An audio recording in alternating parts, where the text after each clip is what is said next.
मैंने यूपीएससी की परीक्षा में देखा, एक से एक धुरंधर, कुछ कर ही नहीं पाए। ऐसे ही दुनिया में दो तरह के लोग हैं, बड़े काबिल लोग, लेकिन जिंदगी में कुछ नहीं कर पाते। अगर इन कहानियों से भी आपको संदेश नहीं मिलता तो इन कहानियों को पढ़ने का कोई फायदा ही नहीं है सर। शल्य और कर्ण, कर्ण इतना बड़ा योद्धा है और कर्ण का सारथी कौन है? शल्य। शल्य मतलब संदेह। और अर्जुन का सारथी कौन है? भगवान खुद, चैतन्य खुद।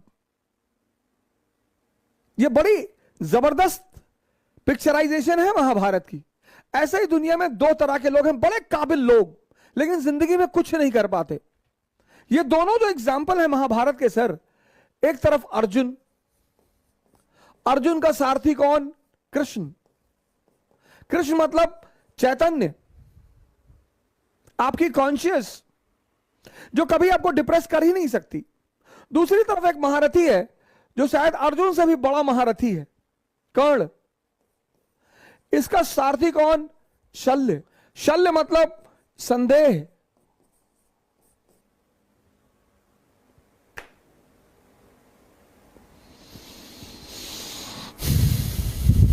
जीत में, अब ये मैसेज वाली बात है सर।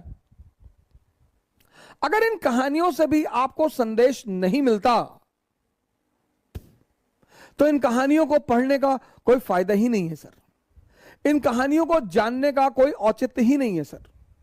हम सब, कर्ण ज्यादा बड़ा महारथी है, ऐसे मैंने अपने जीवन में देखा, अपने बड़े सारे मित्रों को देखा, बड़े सारे ऐसे लोगों को देखा जो बहुत बड़े उदाहरण थे। विनोद कांबली, विनोद कांबली का जब क्रिकेट कैरियर शुरू हुआ तो जो क्रिकेट के पंडित थे उन्होंने तो बड़ी बड़ी भविष्यवाणियां कर रखी थी।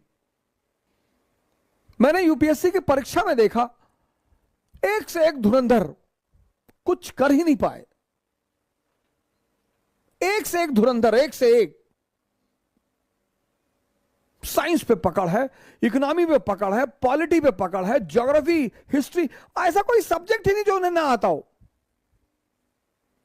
ऐसा कोई विषय ही नहीं जो उन्हें ना आता हो। लेकिन वो युद्ध कभी जीत नहीं पाए। उत्साह की कमी थी, संदेह हमेशा घेरे हुआ था। बस कोई कृष्ण नहीं मिला जीवन में और वो हार गए। जहां भी युद्ध है वहां चैतन्य की जरूरत है, वहां उत्साह की जरूरत है, वहां प्रेम की जरूरत है।